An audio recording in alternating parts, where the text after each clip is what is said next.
Hey, how's everybody doing? It's David Griscom here, doing a pre-debate live stream. We're off this week, but definitely wanted to send you in the direction of a couple things we have up. If you haven't seen it, last night we premiered an awesome interview with Adolph Reed. We covered, why neoliberals are so afraid of the Bernie Sanders movement, and also the kind of vapidness and emptiness of a lot of neoliberal politics that thinks that the answer to the problems in capitalism and inequality is just to have more diverse billionaires. But we don't want billionaires. We want something very different. So definitely check that out. For next week, I think we're going to be back on a normal schedule. And definitely, if you haven't already, check out our Patreon. We have so much stuff going on all the time. I know in the next couple of days, maybe even later today, we're going to be putting up our Brooklyn live show, which was a really incredible was a really incredible experience, the Brooklyn live show. So that's going to be up for patrons in the next couple of days. And we have our Austin show coming up on April 3rd. So be sure to come into that. That's going to be a really exciting opportunity to be able to meet all my friends and all your folks in Texas and around the area. And just a couple things before I get into the stream too, please hit us up with the super chat if you're able to. I'd love to be able to answer some questions before we really get into the, during the stream. So be sure to jump in the chat. Super chats really help us keep going. YouTube really is always demonetizing us and makes it very difficult for us to operate, and we're continuing to grow. And there's a lot of people working on this show, so we very much appreciate any help. Thanks so much, Feliciano 4. I really appreciate the support. We're really continuing to grow, and it's been very exciting. But literally, all right, y'all, let me jump into this real quick because I'm pretty heated right now. Michael Bloomberg thinks that we're all idiots. I'm sorry. I mean, that's exactly what this moment is right now. This person who spent his whole career waging a war on the working class, waging a war on people of color, is now trying to act like he's some progressive champion. I mean, this is a guy who was a Republican for most of his life, and he decided to run as a Democrat because he saw a political opportunity to run as a Democrat. This is not somebody who has any kind of left-wing credentials or anybody who has ever been on our side. New York City, is a place that you can feel the inequality when you're walking around town. Manhattan is a part of the city that is a playground for the super rich and the international rich, and that was Bloomberg's goal. I mean, all of these horrible architecture styles that we're seeing that are very much keep the poor people out. Make it as difficult for a pedestrian on the street to be able to come into the building, or for the people in the building to even see the people on the street. That's Bloomberg's legacy for this city. He was a horrible mayor. He was a racist, and he was a bigot. And this idea that he's somehow progressive now is really baffling me. But you know what the fact is nobody's saying that except for the rich and pundits on MSNBC. And there is a serious one-to-one connection between why those people want somebody like Bloomberg in power, and why average people are realizing that it's not true. And, he's been pumping out some really misleading ads. He's been putting out some ads that have made people think that Barack Obama has endorsed him, which is not true at all. And that's something that's very worrying, is that he has so much money and that there's no oversight. Bloomberg, it was just announced that he got an extension on his financial, coming out with his financial disclosures. So until after the majority of the primary states have voted. So this multi-billionaire, right? I mean, we're talking like a real deal billionaire. This is somebody who has so much more wealth than Tom Steyer. If Tom Steyer was already a problem in this primary, Bloomberg is a whole different level. And this is somebody who we're not even going to be able to see what his financial dealings are until after the majority of people in the Democratic Party have voted. It's an absolute joke. Thanks so much again, S. Feliciano. Really appreciate the support. I mean, it's true. Bloomberg, you can't go on YouTube, you can't go on Facebook, hell, even Twitter, without seeing a million Bloomberg ads. When I was back in Texas, every other ad was a Bloomberg ad. It's very frightening. I mean, he's peppering, let's state he's peppering California, I know, and he's going to be moving further and further. A congressional baseball fan, what's up, brother? David, Bloomberg was a Democrat until 2001 when he saw the political opportunity to run as a Republican too. There were 4 Democrats running then, and he knew he couldn't beat them, so he went GOP. Exactly. I mean, this is a guy who's a flip-flopper and represents ideologically probably one of the worst tendencies, the kind of person who's like, well, I'm socially liberal and fiscally conservative. Jesus Christ, if you've ever been stuck in a conversation with that guy at a party, you should already be worried, let alone the fact that this is a rich billionaire with lots of power. Thomas, thanks for all you guys do. Do you think Warren will drop out after Nevada if she gets clobbered, or do you think she's playing for the convention? No, I don't think that Warren is going to drop out. I'd be very surprised if she did, because I think the majority of people in the Democratic Party right now who are still left, as in the front runners, see this lane. They know that the DNC wants to do everything to stop Bernie Sanders from winning. And the fact is, Bernie Sanders has the momentum, and everything is looking very good for him. He has a real shot to win. And people know that if they can sit around until they could be the last one up against Bernie Sanders, then the DNC might be able to finagle, getting the nomination for them. So I think that Warren has every incentive actually to stay in the race. Now, I don't want her to, but I'm just saying, like, as a strategist, as somebody who's thinking about this, how we're going to beat these people, we have to realize that they all want to sit around and stay in this race as long as possible at this point. The only question is going to be money for them. If it becomes so impossible for them to function as a campaign, then we'll start seeing people dropping out. But for the most part, I think we're going to see people who aren't going to be doing a lot of spending towards, the middle parts of the race, and barely any campaigning because they're running out of money, but they want to continue staying in the race officially so that maybe they could be the last one up against Bernie. Don Snow, if Bernie loses, I doubt it. What will be our best move if it's Bloomberg versus Trump? Despair. Thanks. Love you all. Well, I'm going to get to that in a couple of minutes, Don. But I'll tell you one thing. There is the difference between Trump and Bloomberg is, it's almost none. They are two sides of the same coin. You have Trump, who is, don't get me wrong, a complete vulgar thug. But then you have Bloomberg, who represents the same kind of racist, anti-working class, anti-Muslim, really despicable parts of the American bourgeoisie and the American elite. And he's just the more nice technocratic version of it. But hell, if you've been seeing all these things that have been coming out over the past couple of days about what Bloomberg says behind the scenes, he has the same kind of nasty, brutish tendencies as Donald Trump. He's just not somebody who's made his career as a bombastic reality star, which is why we don't think of him in the same way. Just a couple more quick things on Bloomberg that we all know. Bloomberg is pushed forward some of the nastiest policies that are just so antithetical to anything that this Democratic Party is saying that they do. Now, we understand the Democratic Party says one thing and does another, but it's really amazing to see Bloomberg trying to act like a progressive now, because this is somebody who put it forward stop and frisk. And really let that sink in for a second. This man put in a policy that just terrorized hundreds of thousands of young Black and brown people across the city of New York. In the most despicable way, sending out the cops and basically saying that they can come around and search anybody's property, complete disrespect for any kind of fundamental rights that we're supposed to have in American democracy. Just completely turned his back on that because he thought that he could wage war on poor Black people and poor brown people, and he wouldn't get into trouble for it. And unfortunately, with some wealthy liberals, it seems like that's not the case. We need to keep hitting that home, that if you support Bloomberg, this is a legacy that you support. And his apology is so nonsensical. He was out just a couple of years ago bragging about the policy and why he thought it was a good idea in the first place. So don't buy any of that crap, honestly. In New York City, he waged war on the poor.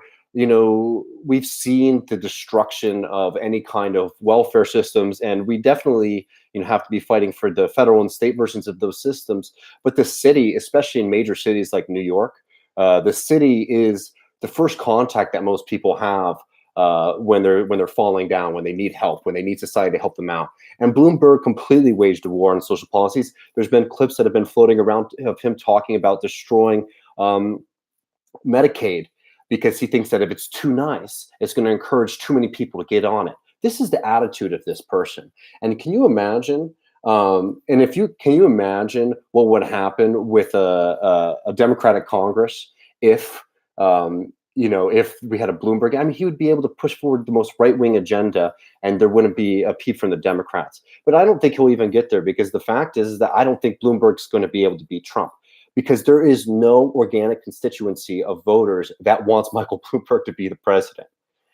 There is a constituency of pundits. There's a constituency of rich people. There's a constituency of people in the Democratic Party operatives who are so afraid of this party becoming a left-wing party, becoming a party that stands up for the working class and undoes most of the work of the 90s and the 2000s that the Democratic Party, the shift in the Democratic Party. There's a constituency that likes Bloomberg, but that's not the constituency that has the most votes or is going to be able to win an election.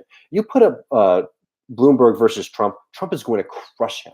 He will absolutely crush him. Bloomberg does not have the abilities that Trump has, as as perverse as it is, Trump's stage presence and all that. Bloomberg does not have the ability to inspire that hope. It's going to be a fear election, and that's the election that's the strategy that they've always been putting forward. Is that we might just have to rally behind Bloomberg because he's the only one we can all agree on. That old stupid phrase people say, a good compromise is where nobody's happy, right? Well, that's a bad strategy for winning an election. If the candidate you're putting up is somebody that nobody wants to be the candidate, candidate is certainly going to lose, because you need one. People forget, people don't vote in this country.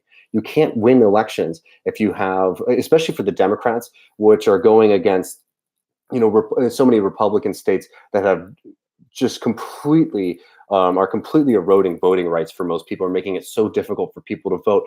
We need enthusiasm to be able to go over those hurdles in the first place. You want to put up some kind of boring person like Bloomberg as a candidate that's going to beat Donald Trump with all of the hurdles that the Democrat has already to win an election, you're absolutely going to lose. I think you should also be sure to check out a piece that came out in Jacobin today by our very own Ben Burgess on called Mike Bloomberg is Not a Lesser Evil. And he really goes more in depth than I can in this chat right now into all of the ways that Michael Bloomberg represents very much the same kind of ideology as Donald Trump. I thought one point that that Ben Burgess made in this essay was really interesting too. He said, this is quoting from Ben Burgess's piece in Jacobin, Michael Bloomberg is not a lesser evil. On a policy level, it's far from clear that a candidate who hosted a fundraiser for Congressman Peter, there are too many mosques King. In 2018, remember Peter King, horrible racist. King in 2018 would return us to anything resembling the pre-2016 status quo on immigrants and refugees. Even on Supreme Court and NLRB appointments, there's little reason for confidence that Bloomberg would act like Clinton would have, or like Obama did. Crucially, Bloomberg is anything but a loyal product of the Democratic machine. He's an eclectic outsider with some liberal views on gun control primarily, and also on taxing the poor and soda taxes and nonsense like that. Some far right-wing views, spies in mosques and fingerprints and social security cards, and some views reminiscent of technocratic authoritarians who run Singapore, banning large-sized sodas. As recently as the 2018 midterm election, he was merely funding an assortment of politicians of both parties. And that's the fundamental, and that's again from Ben Burgess's great piece in Jacobin, Michael Bloomberg is not a lesser evil. But that's the fundamental point about Bloomberg, is that he doesn't have any ideological conviction to any of these ideas, and he's so eclectic that he doesn't represent any of the voting constituency of the Democratic Party in the first place. He will be a disaster. And we're seeing this very frightening moment where they're able to pump so much money that it could create problems. Now, I still think we have the momentum for sure. Bloomberg is like their last white horse hope to stop this incredible revolution that's happening in the United States right now. And Bernie Sanders is looking very good for tomorrow and for these upcoming races. So I'm not sweating. I'm just more so frustrated to watch people just so cynically support Bloomberg. And, we really need to remember all these Democratic Party operatives who've been pushing him over the past, couple of weeks. There's a good way to find out. Most of these people are praising Bloomberg. You can usually find some kind of connection to him, some donation to an organization they're a part of, or even like we did on TMBS last week, on CNN, they had somebody coming on defending Bloomberg who literally would just work for Bloomberg News. And talking about people who work for Bloomberg, I wanted to hit on something really ridiculous that Michael just let me know about. Eric Wierson, who basically became famous or a well-known name as a senior communications and political aide to Michael Bloomberg, right? So this is somebody who worked for Bloomberg in the past when he was mayor.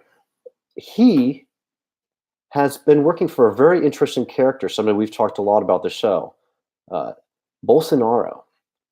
In fact, Eric Wierson was a external advisor to the campaign of Bolsonaro.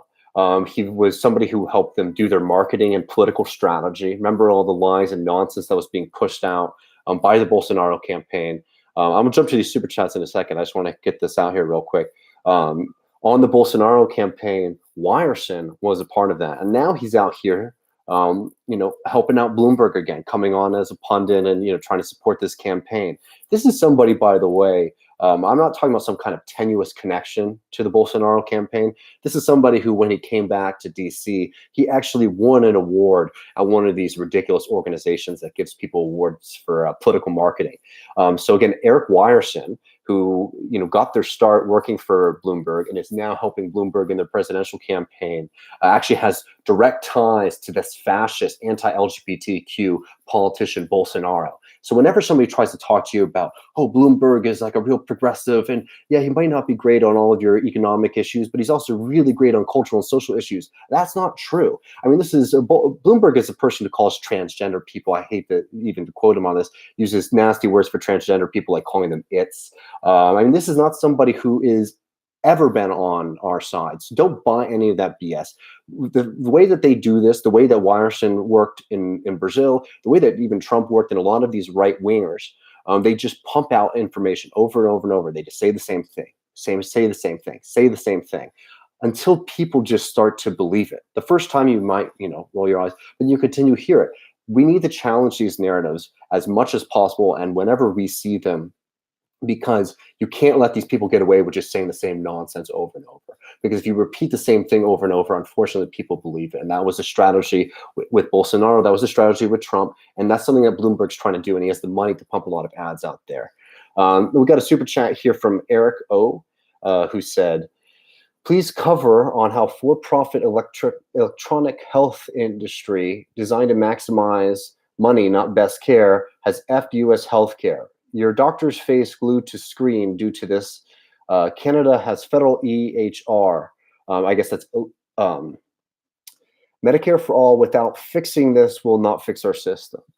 I think that, I don't know too much about exactly what you're saying, Eric, but, I will say that, Medicare for all is primarily about ending the financial struggle between everyday people and having access to healthcare. And that's why it's such a focus of our politics today. When we're able to move past this Medicare for all, and this, by the way, doesn't mean we can't do two things at once either. That's not what I'm saying. But when we're able to move for a Medicare for all system, then, we can actually start doing the really important work of actually modernizing our medical system as much as possible, especially in areas that have been underserved. I'm sure that the for-profit I'm sure that there's a lot of nonsense that gets peddled. Before I worked on this show, I used to do a lot of work in False Claims Act cases. And yeah, don't get me wrong, there's a lot of really horrific medical device companies out there that put people in grave risk and grave danger. And the only thing that stops them basically is lawsuits. I think if the government was the primary buyer of that, oh man, I'm sorry, I missed, here we go. Is the primary buyer. If the United States government is the primary buyer, then we can start coming at those companies in a much stronger way than we do now. Primarily, that stuff is we're able to win those cases in the first case because they're billing Medicare and Medicaid. So then the government really cares about it versus private insurance. But I'm sure in a Medicare for all situation, we should be coming even harder on that. That's something I absolutely support. Jocelyn Fenton, appreciate all that you guys do. Really appreciate the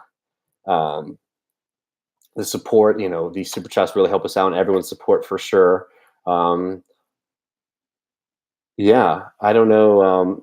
Somebody was asking me about beer. TMBS needs to up their beer quality. PBR for debate night. Oh, the majority report. Yeah, I don't know what they're drinking. Lone Star's better than all of those for sure. A Lone Star, if you want to get real broken and down in Texas, drink Pearl beer for sure. All right, I think there's another super chat up here that I wanted to hit. Bomber Fox, do you think grassroots organizing will be able to beat Bloomberg's absolute flood of media campaigns? Well, I think that the media the flood of money that Bloomberg has, that's his only strength. And there was a really incredible story. I'm going to answer your question right here. There's a really incredible story about, I can't remember the city, I'm sorry, but I believe it was in Central Florida, that they've actually opened up their own campaign office for Bernie Sanders with just supporters' money. Now, typically a campaign, when they're ready to start campaigning a state in the primary season, they will open up a campaign office, and that's how that'll be the beginning of their operations. People actually got a lease, set this place up with desks and all the kind of things that you need to have an office, and are now running it as volunteers. People raised the money, and they got out there to create this.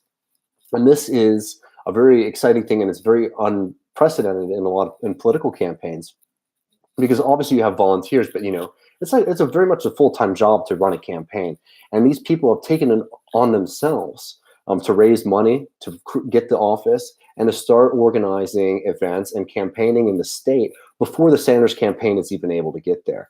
And that's grassroots support that actually exists on a way that even a billionaire like Michael Bloomberg can't create. So Michael Bloomberg's only advantage is that he can pump out ads, right? Because when you think about it, ads are easier to set up than a grassroots campaign, right? Because you just produce the ad, you pay the people to put it on the air, and that's it, right? Grassroots work means you have to get people engaged and energized to go out there and be in their community. And that's the advantage that the Bernie Sanders campaign has over the Bloomberg campaign. And that's also why the Bloomberg campaign won't beat Donald Trump either in a general election, in my opinion. Because you need to be out there, you need to have people in the street, because that is something that's so encouraging to people. And the fact that Bernie Sanders has this commitment is a huge advantage over Bloomberg. And I'd also add that the Bernie Sanders campaign has been so adamant about this point that when he comes in office, we're going to need to continue this work. And the fact that Bernie Sanders is people are already doing that story in Central Florida, for example, is a great example of the fact that we're going to have that momentum and energy after Bernie Sanders is elected to put all these ideas into place that we need. We need to have the energy out there. We need to have the people in the street to make sure that these policies get pushed forward. So, that's something that's very exciting. And, thanks again, S. Feliciano, getting YouTube Red only to avoid kids' exposure to Bloomberg. Yeah, I mean, honestly, it's so much out there. I hear you. If I was a parent, I'd be very worried about having to deal with a Bloomberg, my kids getting so much Bloomberg nonsense. And before I go, there's just one more thing, and we've talked about this a million times. It's another Bloomberg thing, but I just wanted, and this is what really hit me. I was making dinner a little bit earlier. It really hit me about how ridiculous Michael Bloomberg campaign was this press release that they put out where they said, Bernie's new bro, Donald Trump. Now, I'm sure everybody saw this. This was all over the internet.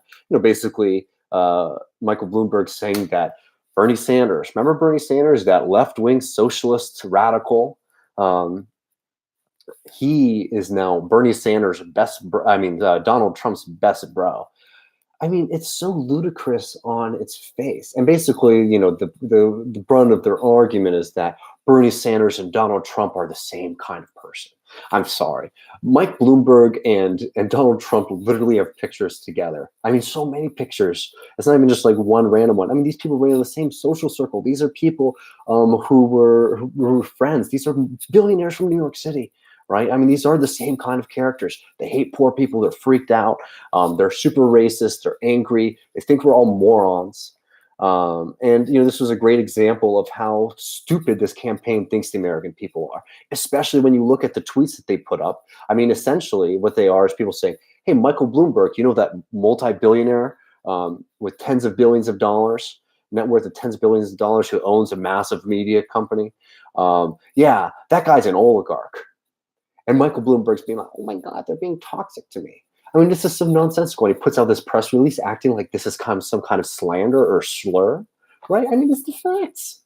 I mean, it's so ridiculous. And it fills me with rage to watch serious people, or supposedly serious people, act like Michael Bloomberg is being abused by people coming out and saying, hey, remember when you were mayor of New York City and you implemented stop and frisk? That was horrible. Hey, remember when you were mayor of New York City and you basically turned the whole entire city into a wonderland for real estate investors and destroyed the livelihoods and the ability for people to rent and live in this city? Do you remember that? It's like, oh, these are horrible, terrible attacks, right? I mean, no, this is the truth. These aren't slanders. These aren't slurs. This isn't being mean. This is politics. And if you can't handle your record being criticized, then get the fuck out of here. I'm sorry.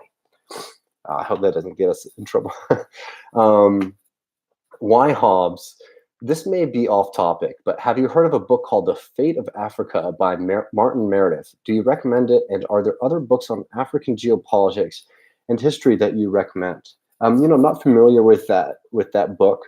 For me, it's not particularly a history book, but for me, something that really opened my mind a lot to thinking about African politics in a different way was reading Frantz Fanon, who is from Martinique, but was a major leader in the Algerian Revolution as one of the great post-colonial philosophers. So his work, The Wretched of the Earth, is one of my more formative books when it comes to political theory and political philosophy. I highly suggest reading that because he really starts to get into some of the contemporary and political and philosophical problems of post-colonial, decolonial politics that are very revolutionary. But I'll definitely check out that book, which was The Fate of Africa by Martin Meredith. All right, well, let me see if there's a couple more questions I can answer, and then I gotta head out. But yeah, I mean,